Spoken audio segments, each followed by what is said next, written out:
తెలంగాణ ప్రజలు కూడా వాస్తవాలు తెలుసుకోవాలి. వచ్చినటువంటి పైసలను ఎక్కడ పోయినాయి మరి అన్నటువంటి అంశాన్ని నువ్వు ఒక్కరు తెలుసుకోవడమే కాదు, నువ్వేం చేయాలి తెలుసుకొని పక్కనటువంటి మీ పక్కనటువంటి రైతుతోటి, మీ ఇంటి పక్కన కూర్చున్నటువంటి వాళ్ళతోటి, అవునంట మరి ఇంటి పైసలు తెచ్చిందంట, మరి ఏం చేసిండు, మరి పింఛను పెంచకపోయే, రైతు బంధు ఇవ్వకపోయే, 2 సార్లు ఎగ్గొట్టే, రైతు బీమా వస్తుందో వస్తలేదో అర్థమైతే లేదు. సో ఇట్లాంటివి ఎక్కడ పోయిందని మీరు పక్కన వాళ్ళతో చర్చ పెట్టండి. మీరు పక్క వాళ్ళతో చర్చ పెడితే అది ఒక సావధానమైనటువంటి చర్చ అవుతుంది, వాస్తవాలు తెలుసుకుంటారు. ఏమైందిలే అని చెప్పేసి ఎవరి కాలు సపరేట్ ఉంటే నీ దానికి వచ్చినప్పుడు ఎవరు మాట్లాడరు. మేము ఇంత బతుకుంటున్నాం కదా, మేము మన అసెంబ్లీ ఎన్నికలు అయిపోయినాక మనకు రైతు బంధు విషయంలో, వీళ్ళ పరిపాలన విషయంలో ఒక అన్నం ఉడికిందా లేదా అని తెలవడానికి ఇట్లా మనం అన్నం గింజ వాటి చూసినట్టు మనము కొంత అర్థమైపోయింది. ఆ 4 నెలల పాలన, డిసెంబర్లో వాళ్ళ అధికారంలోకి వస్తే ఏప్రిల్లో మళ్ళీ ఎన్నికలు వచ్చినాయి కదా, ఈ 4 నెలల్లో తెలిసిపోయింది. అయ్యా రైతులారా మీరు అర్థం చేసుకోండి, రేపు పార్లమెంట్ ఎన్నికలు వస్తున్నాయి. ఈ పార్లమెంట్ ఎన్నికలల్లో మనం మళ్ళీ కాంగ్రెస్ పార్టీకి ఓటేసినామంటే 100% మీకు రైతు బంధు రాదు. రైతు బంధుని వాళ్ళు బొంద పెడతారు, ఏదో రకరకాల కండిషన్ల పేరుతోటి, రూల్స్ పేరుతోటి కాలయాపన చేస్తారు, ఎగ్గొడతారు, ఎగనామం పెడతారు అని చెప్పేసి నాలాంటి వాళ్ళు చాలా మంది చెప్పారు. చెప్తే మన తెలంగాణ రైతులు వినలే. మరి విన్నరా లేకపోతే వీళ్ళు దేనికి వేసినా ఓటు కాంగ్రెస్ బీజేపీలోకి పడదా తెలియదు, కానీ జనాలు పెద్దగా విన్నట్టుగా ఇక్కడ కనపడలే. కానీ చివరికి ఏమైంది, ఆ రోజు మేము ఏమైతే మొత్తుకున్నామో ఇప్పుడు కాంగ్రెస్ పార్టీకి మీరు ఓటేసిరంటే, అంటే మేము ఇంత వ్యతిరేకంగా పరిపాలించినా, మేము ఇంత నమ్మించి మోసం చేసినా, డిసెంబర్ 9 తారీఖున 2 లక్షలు రుణమాఫీ చేస్తామని చెప్పినా, ఏం చెప్పినా జనం నమ్మిరు, గొర్రెలేక ఓట్లేసిర్రు. మళ్ళీ మేము ఏం చేయకపోయినా కానీ మళ్ళీ మాకే ఓట్లేసిర్రు అని చెప్పేసి కాంగ్రెస్ ప్రభుత్వం అనుకుంటుంది. అట్లా అనుకోవద్దంటే మీరు ఆ పార్టీకి ఓటు వేయకండి, ఒక్కసారికి రేపు లోక్సభ ఎన్నికల్లో ఓటు వేయకండి అని చెప్పేసి మనం అప్పుడు చెప్పినాం.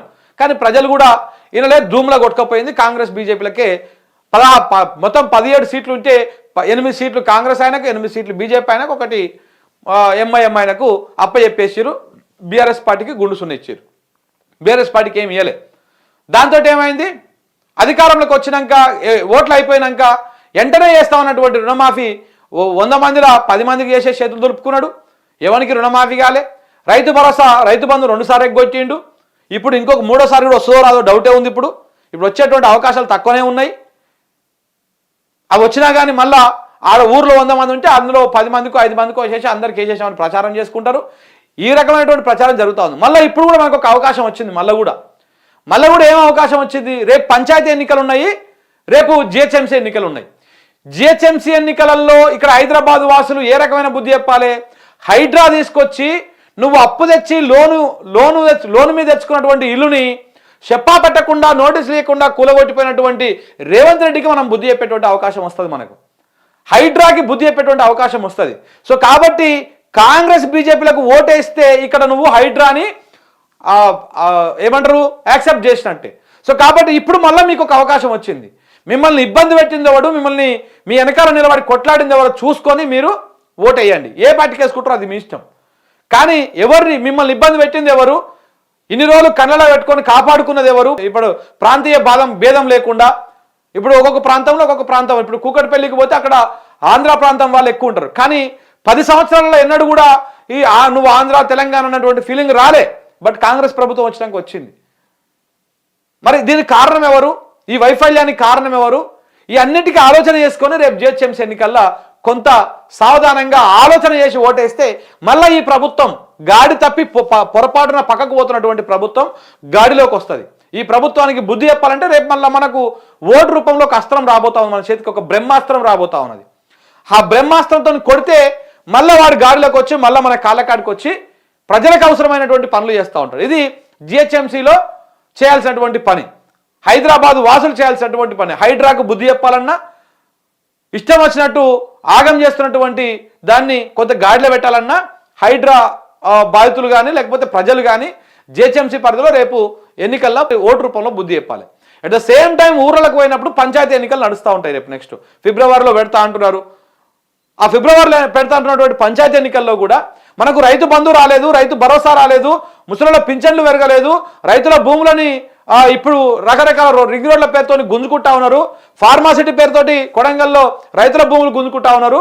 సో కాబట్టి ఇప్పుడు ఏం చేయాలి, మళ్ళీ మనకు ఓటు రూపంలో వచ్చింది. మరి సర్పంచ్ ఎన్నికలలో పార్టీలు ఉండవు కదనే మనం తెలిసినోడు పోటీ చేస్తూ ఉంటాడు. అంటే అందులో కూడా పార్టీలు బలపరిచేటువంటి నాయకులు ఉంటారు. ఒకటికి 2 సార్లు చూసుకోండి, తనోడైనా మనోడైనా కాంగ్రెస్ పార్టీ బలపరిచేటువంటి అభ్యర్థి ఎవరో తెలుసుకోండి. తెలుసుకొని మీరు ఆయన కోటేసిననుకో కాంగ్రెస్ పార్టీ మీరు సమర్థించినట్టు. రైతు బంధు రాకపోయినా మాకేం కాదు, పింఛను పెరగకపోయినా మాకేం కాదు, మా ఒడ్లు కొనకపోయినా మాకేం కాదు, మా రైతుల భూములని గుంజకపోయినా ఏం కాదు, ఫార్మసిటీ పేరుతోటి భూములు గుంజుకున్నా ఏం కాదు అనేటువంటి అభిప్రాయాన్ని మీరు వెళ్ళబుచ్చినట్టు. అప్పుడు కాంగ్రెస్ పార్టీ ఈ ప్రభుత్వ ఆగడాలు ఇంకింత రెట్టింపు అయితే ఇంకా ఎక్కువ అదైపోతుంది. సో కాబట్టి రేపు మన కళ్ళ ముంగల మళ్ళొక అవకాశం కనపడతా ఉంది. ఇప్పుడు మనకు 2 సార్లు అవకాశం వచ్చింది. ఒకసారి మోసపోతే అమాయకులం అవుతాం, ఇంకోసారి మోసపోతే పొరపాటు జరిగిందేమో అనుకుంటాం, కానీ 3వసారి కూడా మోసపోతే మూర్ఖులం అవుతాం. సో కాబట్టి ఈసారి ఇంకొక అవకాశం వచ్చింది, 3వసారి అవకాశం వచ్చింది. ఈ అవకాశాన్ని అందిపుచ్చుకోవాల్సినటువంటి అవసరము ఈ రైతుల మీద, నిరుద్యోగుల మీద, ఇటు జిహెచ్ఎంసీ పరిధిలో ఉన్నటువంటి ప్రజల మీద, అందరి మీద ఉన్నది. ఈ 3వసారి అవకాశం వచ్చింది. ఇప్పుడు 3వసారి ముక్కుకు తాడేస్తే, కాంగ్రెస్ ప్రభుత్వం ముక్కుకు తాడేస్తే అది మనం కూసోన్న కాడ కూసుంటుంది, లేవన్న కాడ లేస్తుంది.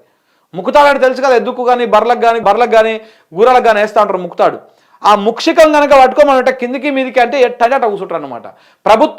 ప్రభుత్వాన్ని కూర్చోబెట్టేటువంటి అవకాశము, ప్రభుత్వాన్ని మనం చెప్పినటువంటి అవకాశం మనకు ఓటు రూపంలో రేపు రాబోతా ఉన్నది. దానికి మనం బుద్ధి చెప్పాలి. ఆ రకంగా బుద్ధి చెప్తేనే ప్రభుత్వము చెప్పినట్టు ఉంటుంది.